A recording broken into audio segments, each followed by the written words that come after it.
Welcome to Pathshala. Now we are going to discuss effect of temperature on time period of a pendulum. ठीक है, तो ये मान लिया एक पेंडुलम है जिसकी लेंथ, स्ट्रिंग की लेंथ दी है L आपको, इस बॉब का मास मान लिया M है और इसका जो टाइम पीरियड का एक्सप्रेशन आता है T इक्वल टू कितना आता है, T equal to 2 pi under root L/G, ये टाइम पीरियड का एक्सप्रेशन आता है. ठीक है, G ग्रेविटी डाउनवर्ड डायरेक्शन में, एस्लेशन ड्यू टू ग्रेविटी G. तो जब आप टेम्परेचर को इंक्रीज करोगे, सबसे पहले आप इसमें ये समझो, इसमें टाइम पीरियड को भी हम कैपिटल T से लिख रहे हैं और टेम्परेचर को भी हम कैपिटल T से लिखते हैं. तो इस पर्टिकुलर केस में टेम्परेचर को हम थीटा से रिप्रेजेंट करेंगे ताकि टाइम पीरियड और टेम्परेचर में कन्फ्यूजन ना हो. तो थीटा मतलब टेम्परेचर. टाइम पीरियड होता है 2 पाई अंडर रूट L/G. अब यहाँ से साफ पता लग रहा है, अगर आप इस पेंडुलम का टेम्परेचर इंक्रीज करोगे, थीटा जो है अगर आप इंक्रीज करोगे, थीटा एंगल नहीं है, थीटा क्या है, टेम्परेचर, तो इसकी लेंथ जो है, लेंथ में थर्मल एक्सपेंशन होगा. अगर ये सिंपल पेंडुलम की जो स्ट्रिंग है वो किसी मेटल वायर की बनी हुई है तो उसकी जो लेंथ है वो क्या करी जाएगी, इंक्रीज करेगी. तो यहाँ से साफ पता लग रहा है, अगर आप टेम्परेचर इंक्रीज करोगे, टेम्परेचर मतलब थीटा इंक्रीज करोगे तो उससे क्या होगा, लेंथ इंक्रीज होगी और अगर लेंथ इंक्रीज हो जाएगा तो टाइम पीरियड इंक्रीज हो जाएगा. ठीक है, इसका उल्टा भी ट्रू है. अगर हम टेम्परेचर को डिक्रीज करेंगे, थीटा आपका कम होगा, थीटा मतलब टेम्परेचर, तो उससे लेंथ में कॉन्ट्रैक्शन होगा, लेंथ डिक्रीज हो जाएगी. लेंथ डिक्रीज हो जाएगी तो उसका जो टाइम पीरियड होगा वो भी क्या कर जाएगा, डिक्रीज कर जाएगा. ठीक है, तो अगर आपके पास कोई क्लॉक है जो कि पेंडुलम बेस्ड क्लॉक है और उसका जो टाइम पीरियड है, पेंडुलम बेस्ड क्लॉक का टाइम पीरियड जो होगा उसका टेम्परेचर पर डिपेंड करेगा और टेम्परेचर में अगर वेरिएशन होगा तो पेंडुलम बेस्ड क्लॉक के टाइम में भी वेरिएशन होना शुरू हो जाएगा. उसका जो टाइम पीरियड होगा उसमें वेरिएशन आएगा, टेम्परेचर में वेरिएशन होगा. तो आप जरा ढंग से समझो, पेंडुलम बेस्ड जो क्लॉक होती है उसमें जो पेंडुलम यूज़ करते हैं हम, वो सेकेंड्स पेंडुलम होता है. सेकेंड्स पेंडुलम का जो टाइम पीरियड होता है वो कितना होता है, 2 सेकेंड होता है. यानी एक एक्सट्रीम से दूसरे एक्सट्रीम तक पहुंचने में उसको कितना लगेगा, 1 सेकेंड, और दूसरे एक्सट्रीम से वापस प्रीवियस एक्सट्रीम तक आने में भी उसको कितना लगेगा, 1 सेकेंड. एक एक्सट्रीम से दूसरे एक्सट्रीम तक जाने में 1 सेकेंड लगता है. और जो क्लॉक होती है, क्लॉक में जो सेकेंड वाली जो आर्म होता है, जो सेकेंड वाला आर्म होता है वो उसी हिसाब से काम करता है. जब पेंडुलम की बॉब एक एक्सट्रीम से दूसरे एक्सट्रीम पहुंचती है तो यहाँ पे ये टिक हो जाता है, एक टिक आगे बढ़ जाता है, 1 सेकंड ही आगे बढ़ जाता है. फिर ये बॉब स्विंग करती हुई दूसरे एक्सट्रीम में पहुंचती है तो फिर से ये 1 सेकंड आगे बढ़ जाता है. ठीक, तो पेंडुलम बेस्ड जो क्लॉक होती है उसमें सेकंड वाला जो आर्म है वो इस तरह से मूव करता है, एक एक्सट्रीम से दूसरे एक्सट्रीम तो 1 सेकंड आगे बढ़ जाएगा वो आर्म. फिर इस एक्सट्रीम से जब वो दूसरे एक्सट्रीम आएगा, पहले एक्सट्रीम पे वापस आ जाएगा दूसरे एक्सट्रीम से, तो फिर से 1 सेकंड आगे बढ़ जाएगा. फिर यहाँ से आ जाएगा तो फिर से 1 सेकंड आगे, फिर यहाँ से आएगा तो फिर से 1 सेकंड आगे. इस तरह से एक सेकंड आगे करते हुए वो क्लॉक बढ़ती रहती है. ठीक है, अब हम देख रहे हैं, मान लिया समर्स का टाइम आया, गर्मी काफ़ी पड़ रही है, टेम्परेचर बढ़ गया है रूम का. टेम्परेचर बढ़ गया है तो लेंथ बढ़ गई है, टेम्परेचर मतलब थीटा, टेम्परेचर बढ़ गया, लेंथ बढ़ गई है, लेंथ बढ़ गई तो टाइम पीरियड बढ़ गया. तो अब जो टाइम ले रही होगी ये क्लॉक एक एक्सट्रीम से दूसरे एक्सट्रीम तक जाने में, वो अब 1 सेकंड नहीं ले रही होगी. अब मान लिया ये ले रही है 1.1 सेकंड, फॉर एग्जांपल हमने मान लिया कितना ले रही है, 1.1 सेकंड. तो इसको एक एक्सट्रीम ए से दूसरे एक्सट्रीम बी तक जाने में टाइम तो ले रही है वो 1.1 सेकंड, लेकिन इसके अंदर जो मशीनरी सेट है वो इस तरह से सेट है कि जब ये एक एक्सट्रीम से बॉल दूसरे एक्सट्रीम पहुंचेगी तभी ये एक सेकंड वाली जो सुई है वो 1 सेकंड आगे बढ़ जाएगी. तो एक्चुअल में टाइम उसको कितना लगा है, 1.1 सेकंड. एक्चुअल में जो टाइम बीता है, जो टाइम पास हुआ है वो 1.1 सेकंड पास हुआ है, लेकिन आपकी क्लॉक जो है वो कितना रीड करेगी, सिर्फ 1 सेकंड.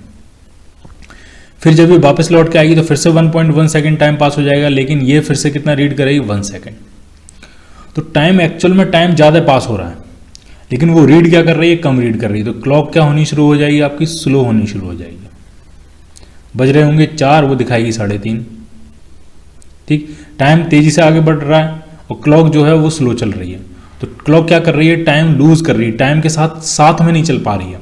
तो टाइम क्या कर रही है, क्लॉक लूज कर रही है. Then clock lose the time. ठीक। तो जो अभी आपको समझ में आया, टेम्परेचर बढ़ने से टाइम पीरियड बढ़ेगा और टाइम पीरियड बढ़ने से क्लॉक क्या हो जाएगी, स्लो हो जाएगी, और स्लो होने से क्लॉक जो है वो टाइम को लूज करना शुरू कर देगी।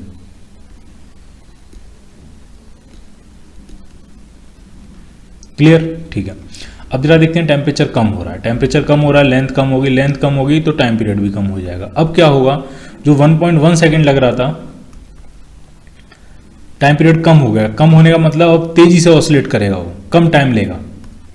तो मान लिया अब उसको लगा 0.9 सेकंड, 0.9 सेकंड में वो ए एंड से बी एंड तक पहुंच गई, ए एक्सट्रीम से बी एक्सट्रीम तक ये बॉब पहुंच गई, 0.9 सेकंड में पहुंची। लेकिन इसको तो ये लगेगा कि 1 सेकंड हो गया, ये तो सेकंड के हिसाब से थोड़ी ना आगे बढ़ता है। ये तो किस हिसाब से आगे बढ़ता है कि अगर पेंडुलम बॉब एक कॉर्नर से, एक एक्सट्रीम से दूसरे एक्सट्रीम पहुंच गई तो वो 1 सेकंड आगे बढ़ जाएगा। तो हुआ 0.9 सेकंड, लेकिन इसने रीड कितना कर लिया, 1 सेकंड। फिर ये वापस आएगी बी एक्सट्रीम से ए एक्सट्रीम तक, तो फिर से 1 सेकंड, 0.9 सेकंड होगा टाइम, क्योंकि अब इसका टाइम पीरियड कम हो गया, 0.9 सेकंड होगा। लेकिन फिर से ये क्या रीड कर लेगा, 1 सेकंड। तो अब क्लॉक जो है वो आगे बढ़ती चली जाएगी। टाइम सिर्फ जा रहा है 0.9 सेकंड, लेकिन वो कितना टाइम, क्लॉक में कितना टाइम आगे बढ़ गया, 1 सेकंड। टाइम जा रहा है फिर से 0.9 सेकंड, क्लॉक फिर से कितना आगे बढ़ गई, 1 सेकंड। तो क्लॉक जो हो जाएगी वो फास्ट होना शुरू हो जाएगी। घड़ी में बज रहे होंगे, एक्चुअल में टाइम हुआ होगा 3, तो घड़ी में बज रहे होंगे 3:30। ठीक। तो उससे क्लॉक क्या होनी शुरू हो जाएगी, टाइम पीरियड कम होने से ये तेजी से ऑसिलेट करेगी, घड़ी सेकंड की सुई तेजी से आगे बढ़ेगी, तो क्लॉक क्या हो जाएगी, फास्ट हो जाएगी। और फास्ट हो जाएगी तो वो टाइम गेन करना शुरू कर देगी। एक्चुअल में टाइम हुआ होगा 3, तो वो आधा घंटा गेन कर लेगी। वो कितना शो करेगी आपको, 3:30। ठीक। तो लूज नहीं करेगी, गेन कर लेगी। ठीक है। तो पहले आपको ये लॉजिक समझ में आना चाहिए कि टेम्परेचर बढ़ने से ओवरऑल क्या सीक्वेंस है, टेम्परेचर घटने से ओवरऑल क्या सीक्वेंस है, वो एकदम आपको प्रॉपरली समझ में आना चाहिए और वो दिमाग में भी होना चाहिए आपके। ठीक है।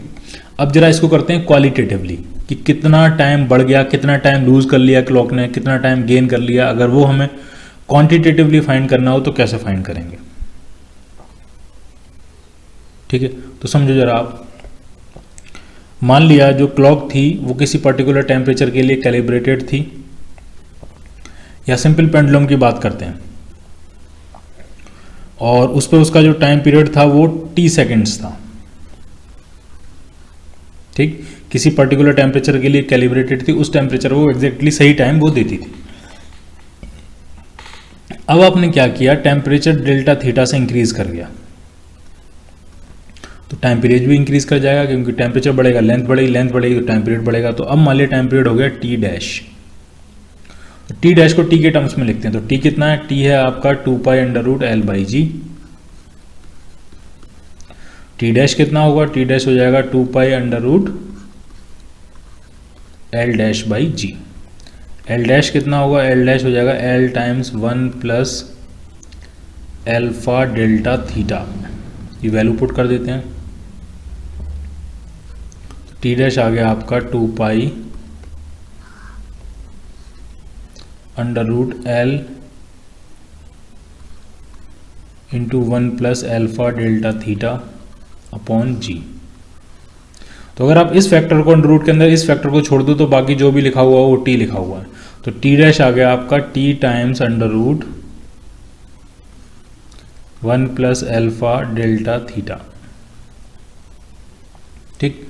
थोड़ा सा इसको अप्रोक्सीमेट कर लेते हैं। टी डैश इक्वल टू हो जाएगा टी टाइम्स ये 1 + अल्फा डेल्टा थीटा की power half. Delta theta temperature difference है। ठीक।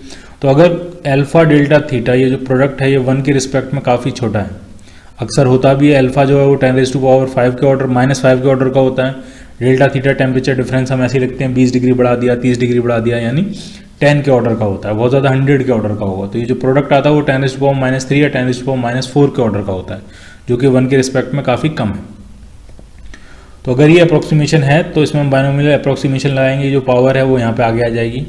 तो ये बन जाएगा T times 1 + alpha delta theta by 2। ये हो गया टी डैश। तो टी डैश माइनस टी कितना हो जाएगा, टी से अंदर मल्टीप्लाई करके एक टी इधर ले आए हैं हम, तो ये जाएगा T times alpha delta theta by 2। ठीक। तो डेल्टा टी जो टाइम पीरियड में जो चेंज आ रहा है वो कितना है, वो है t times alpha delta theta upon 2। ठीक, टाइम पीरियड में कितना चेंज आ जाएगा, तो वो टाइम पीरियड में चेंज आप यहाँ से फाइंड कर सकते हो। ये ओरिजिनल टाइम पीरियड है, ये थर्मल कॉफिशिएंट है, लीनियर ऐसा ही linear coefficient of thermal expansion, और ये क्या है, ये आपका इंक्रीज इन टेम्परेचर है। तो कितना टाइम पीरियड में कितना चेंज आएगा, तो वो ये डेल्टा टी है। तो आप यहाँ से फाइंड कर सकते हो पहले कितना टाइम पीरियड था, अब कितना टाइम पीरियड है। ठीक है, अब इस कंसेप्ट पे बेस्ड जो क्वेश्चंस आते हैं उनको हम कैसे करेंगे वो आपको समझना है। क्वेश्चन इस तरह से आते हैं, जैसे मान लिया कोई सेकंड्स क्लॉक है, सेकंड्स पेंडुलम वाली क्लॉक है, पेंडुलम क्लॉक है सिंपली, और उसमें जो पेंडुलम है वो स्टील वायर का बना हुआ है। क्लॉक को कैलिब्रेट किया गया है मान लिया किसी टेम्परेचर 25 डिग्री सेंटीग्रेड के लिए। तो बताओ अगर रूम का टेम्परेचर बढ़ के 35 हो गया है तो वो एक वीक में कितना आगे चली जाएगी या कितना पीछे चली जाएगी, ये हमसे पूछा जाता है। तो एक एग्जाम्पल कर लेते हैं तो चीज़ें एकदम क्लियर हो जाएंगी आपको। तो क्वेश्चन बना लेते हैं। मान लिया एक पेंडुलम क्लॉक है, उसमें स्टील वायर यूज़ किया गया, ठीक है, और उसको कैलिब्रेट किया गया, एग्जैक्टली सही टाइम देती है कितने टेम्परेचर पे, मान लिया 20 डिग्री सेंटीग्रेड पे। ठीक है, अब क्या कर रहे हैं, टेम्परेचर इंक्रीज होके हो गया 30 डिग्री सेंटीग्रेड। स्टील वायर का अल्फा दिया है आपको, स्टील का अल्फा 1.2 इंटू 10⁻⁻5 सेकेंड, 5 पर डिग्री सेल्सियस। ठीक, ये अल्फा दिया। तो क्वेश्चन में पूछा गया how much time does the clock lose और गेन। क्वेश्चन लिख लेना है आपको, how much time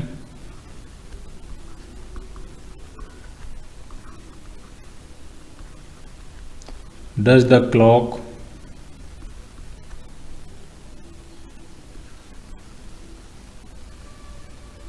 lose or gain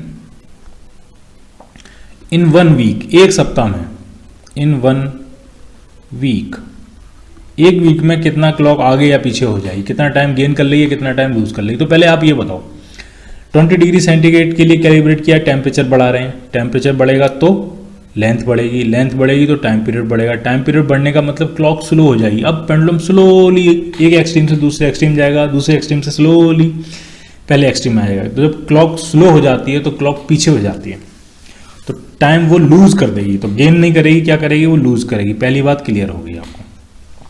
कितना टाइम लूज करेगी जरा ये फाइंड करते हैं। ठीक है, तो उसका जब आपसे कह दिया गया पेंडुलम क्लॉक है, तो पेंडुलम क्लॉक में जो पेंडुलम यूज किया जाता है वो सेकंड्स पेंडुलम होता है। उसका टाइम पीरियड कितना होता है, उसका टाइम पीरियड होता है 2 सेकंड।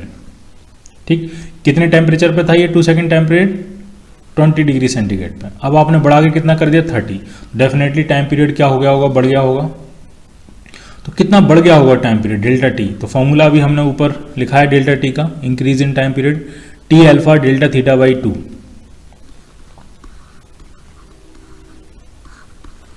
इतना टाइम पीरियड बढ़ गया होगा। टी कितना है 2 सेकंड, अल्फा कितना है 1.2 इंटू 10⁻⁻5, डेल्टा थीटा कितना है, टेम्परेचर कितना बढ़ा है 10 डिग्री सेंटीग्रेड अपॉन 2।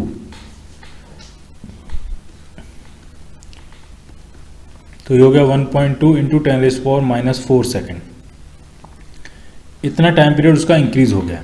यानी अभी फाइनल टाइम पीरियड कितना हो गया, टी डैश अगर उसको लिखें तो ये होगा टी प्लस डेल्टा टी। कितना हो जाएगा, वो है 2 सेकेंड्स, ये है 0.00012 सेकेंड। तो ये दोनों को ऐड करके हो जाएगा 2.00012 सेकेंड। इतना टाइम पीरियड हो गया। ठीक है, क्वेश्चन में पूछा कितना लूज कर देगी वो। ये तो हमने देख ही लिया कि क्लॉक स्लो हो जाएगी, पीछे हो जाएगी घड़ी, टाइम लूज कर देगी। कितना टाइम लूज कर देगी तो आपको ढंग से समझना है। अब यहीं पे क्रूशियल पॉइंट है। बहुत सिंपल है लेकिन कई बार बहुत कंफ्यूजिंग भी हो जाता है। ठीक है, अब उसका टाइम पीरियड इतना हो गया 2.00012 सेकेंड। ठीक, तो इतने टाइम पीरियड में पेंडुलम एक एक्सट्रीम तक जाके वापस आएगा। ठीक, तो इतनी देर में घड़ी कितना नोट करेगी टाइम, तो घड़ी नोट करेगी सिर्फ 2 सेकंड, क्योंकि 1 सेकंड जब ये यहाँ से यहाँ पहुंचेगा तो ये सेकंड की सुई 1 सेकंड आगे बढ़ जाएगी, फिर ये वापस लौट के आएगा तो ये सेकंड की सुई 1 और सेकंड आगे बढ़ जाएगी। तो एक्चुअल में टाइम कितना पास किया है 2.00012 सेकंड, लेकिन घड़ी ने कितना मेजर किया है, सिर्फ 2 सेकंड। ठीक, तो एक्चुअल में जब टाइम पास किया 2.00012 सेकंड जब टाइम पास हुआ एक्चुअल टाइम, तो मेजर टाइम कितना है,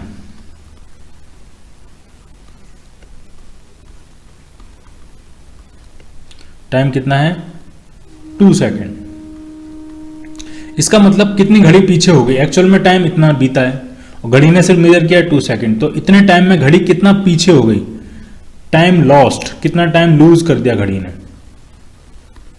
तो वो होगा एक्चुअल में इतना पास हुआ है, घड़ी ने सिर्फ इतना मेजर किया, तो कितना पीछे रहेगी घड़ी, तो वो है 0.00012 सेकेंड, इतना टाइम घड़ी पीछे रह गई है।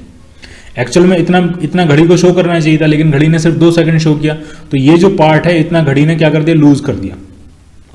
तो 2.00012 सेकंड में कितना लूज कर दिया, 0.00012 सेकंड।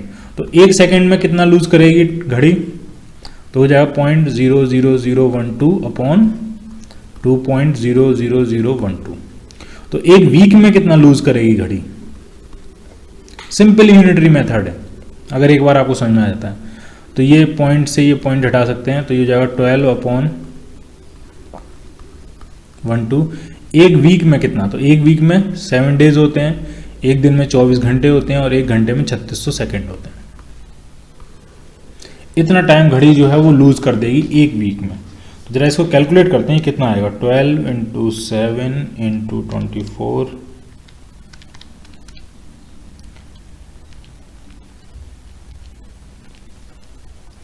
तो ये आ गया आपका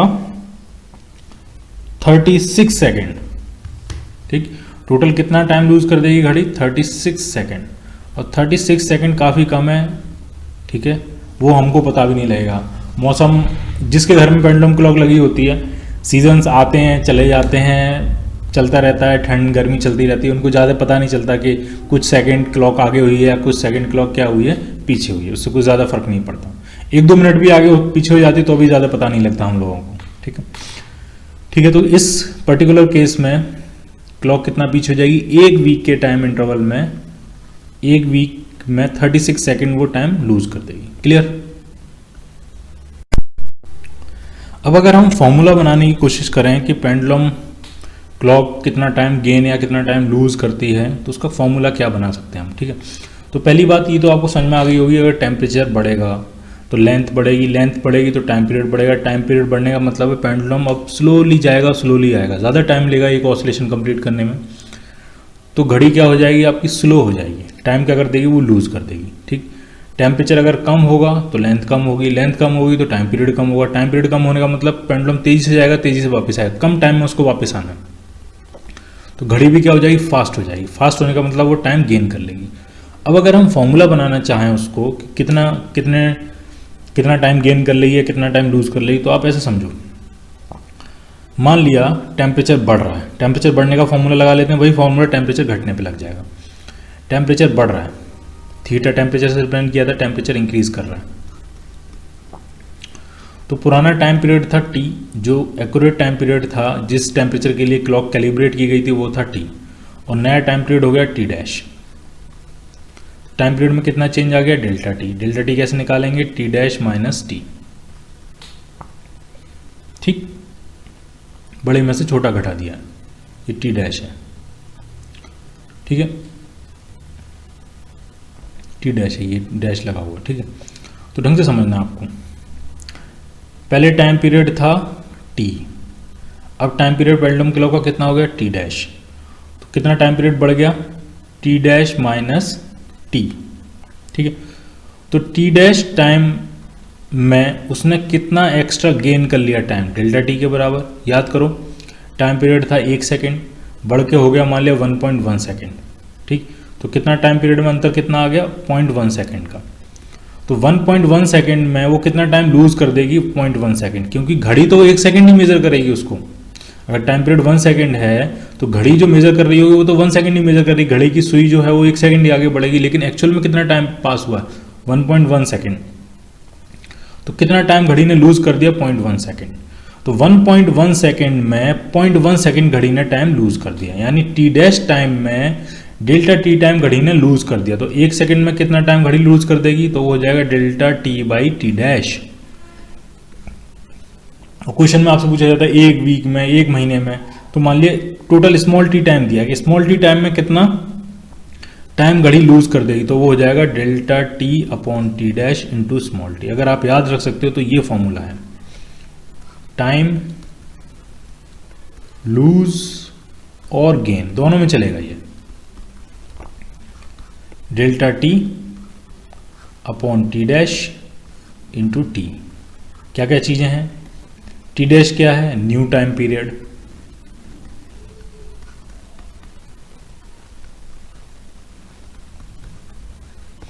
डेल्टा टी क्या है? डेल्टा टी है पुराने वाले और नए का डिफरेंस, जो भी ज़्यादा हो उसमें से कम वाला माइनस कर देना है, ठीक। और स्मॉल टी क्या है? स्मॉल टी वो ड्यूरेशन है जिस ड्यूरेशन में आपको ये फाइंड करना है कि घड़ी कितना आगे हो गई है कितना पीछे हो गई है, घड़ी ने कितना टाइम गेन कर लिया है कितना टाइम लूज कर लिया। तो ये टाइम ड्यूरेशन है। एक दिन भी हो सकता है, 24 घंटे, 10 घंटे, एक वीक, एक महीना, एक साल में भी पूछ सकते हैं आपको, टाइम ड्यूरेशन, ठीक। बस ये फॉर्मूला आपको लगाना है और अब कितना घड़ी ने टाइम गेन किया कितना लूज किया वो सब कुछ आपको इसी फॉर्मूले से पता लग जाएगा। क्लियर? अब हम डिस्कस कर रहे हैं effect of temperature on scale reading. कोई मान लिया मीटर स्केल है और मीटर स्केल जो है वो किसी मेटल का बना हुआ है, ठीक। जिस मेटल का बना हुआ है उसका thermal linear thermal expansion coefficient आपको दिया है अल्फा, और वो किसी पर्टिकुलर टेम्परेचर के लिए कैलिब्रेटेड था। मान लिया टी नॉट टेम्परेचर के लिए वो कैलिब्रेटेड था, यानी टी नॉट टेम्परेचर से अगर उस स्केल से मेजर करोगे तो वो एग्जैक्ट रीडिंग देगा जितनी होगी। अब अगर टेम्परेचर टी नॉट से डेल्टा टी और बढ़ गया है तो इसका मतलब जो स्केल होगा उसका लीनियर एक्सपेंशन हो जाएगा, ठीक। स्केल की जो लेंथ होगी अब वो बढ़ चुकी होगी। अब मान लिया स्केल बढ़ के ये हो गया इतना, कुछ ज़्यादा बढ़ा दिया मैंने लेकिन दिखाने के लिए इतना तो बढ़ाना पड़ेगा, ठीक। लीनियर थर्मल एक्सपेंशन हो गया है, स्केल की लेंथ बढ़ गई है। तो ढंग से समझना, अगर मान लिया हम इस पर मार्किंग देखें तो पहले जो मार्किंग थी, मान लिया सेंटीमीटर की बात करें तो मान लिया ये 1 सेंटीमीटर था, ये मार्क था 1 सेंटीमीटर का, यानी उस स्केल से जब हम मेजर करते थे टी नॉट टेम्परेचर पे तो एग्जैक्टली 1 सेंटीमीटर को ही वो 1 सेंटीमीटर शो करता था। इतना अगर इतनी मीटर की कोई ऑब्जेक्ट है, इतना लेंथ की कोई ऑब्जेक्ट है तो उसको वो कितना मेजर करेगा? 1 सेंटीमीटर, ठीक। तो ये मार्क है 1 सेंटीमीटर, यानी इतनी लेंथ 1 सेंटीमीटर वो कहता था स्केल टी नॉट टेम्परेचर पे। अब आपने टेम्परेचर बढ़ा दिया तो स्केल का लीनियर थर्मल एक्सपेंशन हो जाएगा, तो ये जो मार्क है अब वो थोड़ा सा आगे आ जाएगा। अब स्केल ये कहेगा कि ये 1 सेंटीमीटर है, लेकिन क्या एग्जैक्टली ये 1 सेंटीमीटर है? नहीं, ये तो 1 सेंटीमीटर से ज़्यादा है। ये कितना होगा? अगर हम देखें ये लेंथ कितनी होगी, अगर ये 1 सेंटीमीटर है यहाँ से यहाँ तक, ये एग्जैक्ट 1 सेंटीमीटर है, तो ये लेंथ कितनी होगी? तो जो फाइनल लेंथ होती है वो होती है initial length into 1 plus alpha delta T, ये फॉर्मूला होता है, ठीक। तो जो मीटर स्केल बता रहा है लेंथ 1 सेंटीमीटर, अब वो लेंथ एक्चुअल में है कितनी? तो वो है एल नॉट कितना था? 1 centimetre into 1 plus alpha delta T, वो लेंथ अब इतनी है। इतनी लेंथ को वो मीटर स्केल ये कह रहा है कि ये 1 सेंटीमीटर है। क्लियर? ठीक। जबकि है ये कितनी? ये 1 सेंटीमीटर से ज्यादा है, ठीक। तो मैं ये लिख रहा हूं, ये जो वैल्यू है ये क्या है? ट्रू वैल्यू होगी इसकी,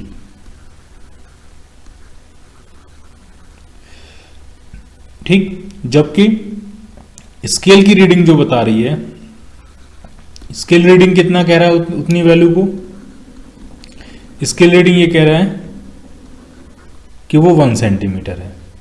तो क्या रिलेशन बना स्केल रीडिंग और ट्रू वैल्यू में? तो रिलेशन ये बना, जो ट्रू वैल्यू आ रही है वो आ रही है आपकी scale reading into 1 plus alpha delta T. Scale reading जो है उसमें आप 1 प्लस अल्फा डेल्टा टी से मल्टीप्लाई कर दोगे तो क्या मिल जाएगी आपको? ट्रू वैल्यू मिल जाएगी, ठीक है। मैं फिर से रिपीट कर दे रहा हूँ अगर जरा भी कहीं कंफ्यूजन हो। पहले आपको ये रिलेशन क्लियर है कि अगर इनिशियल लेंथ एल नॉट है तो डेल्टा टी टेम्परेचर इंक्रीज करने पे उसकी लेंथ कितनी हो जाएगी? एल। तो हमारे पास इनिशियल लेंथ मार्किंग की, जो मार्क था इसकी इनिशियल लेंथ थी 1 सेंटीमीटर, एक्चुअल 1 सेंटीमीटर थी, और आपने टेम्परेचर बढ़ाया तो अब उसकी लेंथ कितनी हो जाएगी? तो 1 centimetre into 1 plus alpha delta T, तो ये होगी एक्चुअल लेंथ, ठीक। लेकिन इतनी लेंथ को वो मीटर स्केल कह कितना रहा है? उतनी लेंथ को वो कह रहा है 1 सेंटीमीटर, तो स्केल की रीडिंग कितनी है? 1 सेंटीमीटर। तो ट्रू वैल्यू इक्वल टू हो जाएगा, ट्रू वैल्यू इक्वल टू हो जाएगा scale reading into 1 plus alpha delta T. Clear? Delta T क्या होगा? डेल्टा टी होगा आपका जो भी फाइनल टेम्परेचर है माइनस इनिशियल टेम्परेचर, और इनिशियल टेम्परेचर वो टेम्परेचर होना चाहिए जिस टेम्परेचर के लिए स्केल जो है वो कैलिब्रेटेड है। कैलिब्रेटेड का मतलब उस टेम्परेचर पे स्केल जो है वो एग्जैक्ट रीडिंग देती है, जितनी होगी उतनी ही बताती है, ना कम ना ज़्यादा। तो इसको कह सकते हो आप calibration temperature.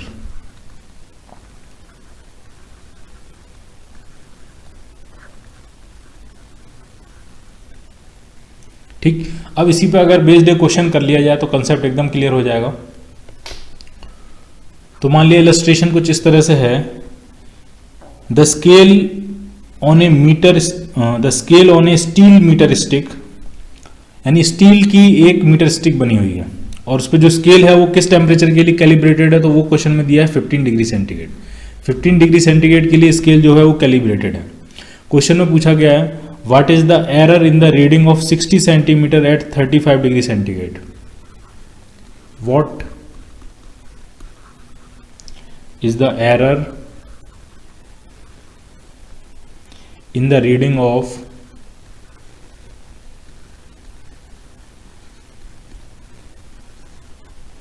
reading of 60 centimeter at 35 degree centigrade. Temperature बढ़ा दिया है, कितनी रीडिंग आएगी, what is the error in reading of, यानी रीड कर रहा है वो 60 सेंटीमीटर, कितना रीड कर रहा है वो 60 सेंटीमीटर, किस टेम्परेचर पे 35 डिग्री सेंटीग्रेड पे, तो कितना एरर होगा वो आपसे पूछा गया। तो पहले आप मुझे ये बताओ कि जब वो रीड कर रहा है 60 सेंटीमीटर तो एक्चुअल में कितना होगा, एक्चुअल में 60 से ज़्यादा होगा कि 60 से कम होगा। तो नॉर्मली अगर मान लिया ये 1 सेंटीमीटर है, ये 1 सेंटीमीटर का मार्क है, लेकिन हायर टेम्परेचर पे ये 1 सेंटीमीटर का मार्क थोड़ा आगे शिफ्ट हो जाता है, क्योंकि जो मीटर स्केल होती है उसके अंदर थर्मल एक्सपेंशन हो जाता है और उस हायर टेम्परेचर पे ये 1 सेंटीमीटर का मार्क थोड़ा आगे शिफ्ट हो जाता है। तो हायर टेम्परेचर पे जितनी लेंथ को स्केल 1 सेंटीमीटर कहती है, एक्चुअल में 1 सेंटीमीटर नहीं होती, वो 1 सेंटीमीटर से ज़्यादा होती है। तो अगर स्केल कह रही है 60 सेंटीमीटर तो डेफिनेटली वो 60 सेंटीमीटर से ज़्यादा होगी। कितनी ज़्यादा होगी, तो वो सिंपली होगी 60 into 1 plus alpha delta T. ठीक, हमने फॉर्मूला क्या बनाया, true value is equal to होता है स्केल रीडिंग, स्केल रीडिंग आपकी 60 centimetre into 1 plus alpha delta T. True value कितनी होगी वो फाइंड कर लेते हैं। एल्फा कितना दिया, तो एल्फा क्वेश्चन में दिया है स्टील का एल्फा 1.2 इंटू 10⁻⁻⁵ और टेम्परेचर कितना इंक्रीज हो गया 20 डिग्री। जब आप इसको सॉल्व करोगे तो ये आ जाएगा 60.0144। ठीक है, तो ट्रू वैल्यू जो आ रही है, जो ट्रू लेंथ होगी उसकी वो 60 से थोड़ा सा ज़्यादा होगी। तो एरर कितना हुआ, तो एरर हो जाएगा 0.0144 सेंटीमीटर। इतना सेंटीमीटर वो कम मेजर करेगा। क्लियर। अब लास्ट टॉपिक पढ़ते हैं थर्मल एक्सपेंशन के एक्स्ट्रा पॉइंट्स में, थर्मल स्ट्रेस। ठीक है, तो थर्मल स्ट्रेस कब डेवलप होता है वो आपको समझना है। मान लिया एक रॉड है, उसको दो एंड्स के बीच में फिक्स किया हुआ है, रिजिड एंड्स हैं, रिजिडली फिक्स्ड किया हुआ है इस रॉड को। ठीक है, अब आप क्या कर रहे हो, अगर मान लिया आप इस रॉड की कुछ लेंथ दी है एल, इसके अंदर थर्मल एक्सपेंशन कोफिशिएंट दिया है अल्फा, इसका यंग्स मॉडुलस कुछ दे दिया है ए, इसका जो क्रॉस सेक्शन एरिया है वो दिया है ए, यंग्स मॉडुलस दिया है वाई। ठीक, अब आप इस रॉड का टेम्परेचर इंक्रीज कर रहे हो डेल्टा टी से। ये जो रिजिड सपोर्ट्स हैं, ये जो रिजिड एंड हैं, ये मूव नहीं कर सकते, ये फिक्स हैं। ठीक, अब आपने टेम्परेचर इंक्रीज किया रॉड का डेल्टा टी से। जब भी टेम्परेचर इंक्रीज होगा तो ये रॉड एक्सपेंड करने की कोशिश करेगी, लेकिन क्या ये एक्सपेंड हो पाएगी, नहीं। ठीक है, तो जितना इसके अंदर एक्सपेंशन होना चाहिए था उतना ही इसके अंदर कंप्रेशन आ जाएगा। ठीक है, आप ऐसे समझो, इस प्रोसेस को हम दो स्टेप में कर रहे हैं। पहला स्टेप ये कि इस रॉड को पहले बाहर निकाल लो और इसका टेम्परेचर बढ़ाओ। तो जब आप टेम्परेचर बढ़ाओगे तो इसके अंदर इंक्रीज इन लेंथ कितना आ जाएगा, डेल्टा एल कितना होगा, एल अल्फा डेल्टा टी, इतनी लेंथ इसकी इंक्रीज कर जाएगी। अब अगर लेंथ इंक्रीज कर गई है तो ये क्या इस दो रिजिड सपोर्ट के बीच में फिट होगी, वो फिट नहीं होगी, क्योंकि दोनों रिजिड सपोर्ट के बीच में गैप कितना है, डेल्टा एल का, सॉरी गैप कितना है, सिर्फ एल का, जबकि टेम्परेचर इंक्रीज करने से इसकी लेंथ बढ़ गई है, कितनी, डेल्टा एल। ठीक है। तो अगर आपको फिट करना है तो आप क्या करोगे, इस रॉड को कंप्रेस करोगे। कितना कंप्रेस करना पड़ेगा, एग्जैक्टली उतना ही कंप्रेस करना पड़ेगा जितनी इसने अपनी लेंथ बढ़ा ली है। यानी कितना कंप्रेस करना पड़ेगा, डेल्टा एल ही कंप्रेस करना पड़ेगा, तभी वो उसके अंदर जाके फिट होगी। तो वही मैं कह रहा था, ठीक है। तो जो स्ट्रेन डेवलप हुआ है, जो स्ट्रेन डेवलप हुआ वो कितना हुआ, तो कितनी रॉड आपने कंप्रेस करके वहां फिट की है, तो डेल्टा एल आपने रॉड को कंप्रेस किया है अपॉन इनिशियल लेंथ कितनी थी, तो इनिशियल लेंथ थी एल डैश। एल डैश कितना होगा, तो एल डैश होगा आपका L times 1 plus alpha delta T. ढंग से समझना है, कंफ्यूज नहीं हो जाना है। इस प्रोसेस को हम 2 स्टेप प्रोसेस में कन्वर्ट कर रहे हैं। स्टेप वन में हमने टेम्परेचर बढ़ाया डेल्टा टी से। डेल्टा टी से जब आपने टेम्परेचर बढ़ाया तो अब रॉड की लेंथ हो गई एल डैश, और एल डैश कितना हो गई होगी, L times 1 plus alpha delta T. ठीक, यानी कि रॉड के अंदर कितना लेंथ इंक्रीज हो गई है उसकी इनिशियल लेंथ से, तो वो इंक्रीज हो गई L alpha delta T. Step 1, ठीक। अब स्टेप टू में अब रॉड को हम क्या करेंगे, कंप्रेस करेंगे। कितना कंप्रेस करेंगे, डेल्टा एल से। तो डेल्टा एल से हमने रॉड को क्या कर दिया, कंप्रेस कर दिया। तो आप मुझे बताओ, जब आपने रॉड को कंप्रेस करना स्टार्ट किया उस टाइम उसकी लेंथ कितनी थी, तो उस टाइम उसकी जो लेंथ थी वो कितनी थी, वो थी एल डैश, न कि एल। तो अब स्टेप 2 के लिए इनिशियल लेंथ क्या हो जाएगी, एल डैश, और डेल्टा एल आपने क्या कर दिया, कंप्रेस कर दिया। तो जो स्ट्रेन आया वो आया delta L upon L dash.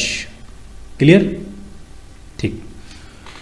और स्ट्रेस आपसे पूछा गया है, तो यंग्स मॉडुलस जो होता है वो होता है stress upon strain. Stress upon strain, तो जो स्ट्रेस आएगा वो आ जाएगा Young's modulus into strain. Strain कितना है, delta L upon L dash. ठीक, डेल्टा एल की वैल्यू पुट कर देते हैं, स्ट्रेस फाइंड कर लेते हैं। स्ट्रेस होता है फोर्स अपॉन एरिया। फोर्स भी फाइंड कर सकते हैं, उसके अंदर कितना फोर्स आ जाएगा, तो Young's modulus into delta L. Delta L कितना है, L alpha delta T upon L dash. L dash कितना होगा, एल डैश होगा L times 1 plus alpha delta T. तो ये फॉर्मूला आया थर्मल स्ट्रेस का। इसमें एक अप्रोक्सीमेशन भी चलेगा। अप्रोक्सीमेशन ये चलेगा कि अगर अल्फा डेल्टा टी आपका 1 के कंपेरेटिवली काफ़ी छोटा है, तो 1 प्लस एल्फा डेल्टा टी को सिंपली आप क्या लिख सकते हो, 1।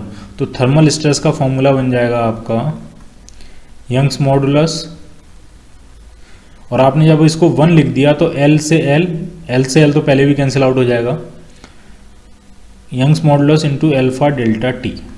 ये आया थर्मल स्ट्रेस।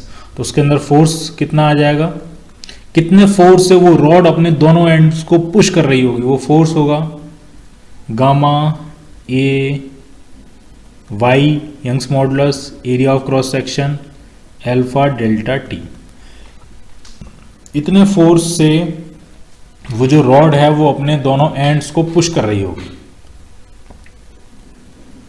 इस तरफ इसको इस तरफ पुश कर रही होगी और इसको इस तरफ पुश कर रही होगी। ठीक, क्लियर। फोर्स कितना है, फोर्स की वैल्यू आई है आपकी गामा ए अल्फा डेल्टा टी।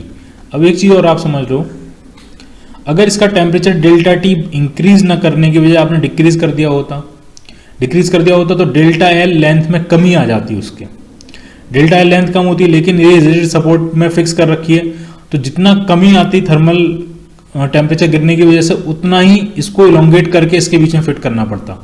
क्योंकि आपको अगर दोनों एंड कनेक्ट करने हैं तो लेंथ तो कितनी होनी चाहिए, एल ही होनी चाहिए। तो सब कुछ सेम रहता है, बस फर्क इतना पड़ जाता है, ये जो फोर्स जो दीवालों को पुश कर रहा है वो उस केस में दीवालों को पुल कर रहा होता अंदर की तरफ, क्योंकि रॉड क्या हो रही है, कंप्रेस होने की कोशिश कर रही है। क्लियर।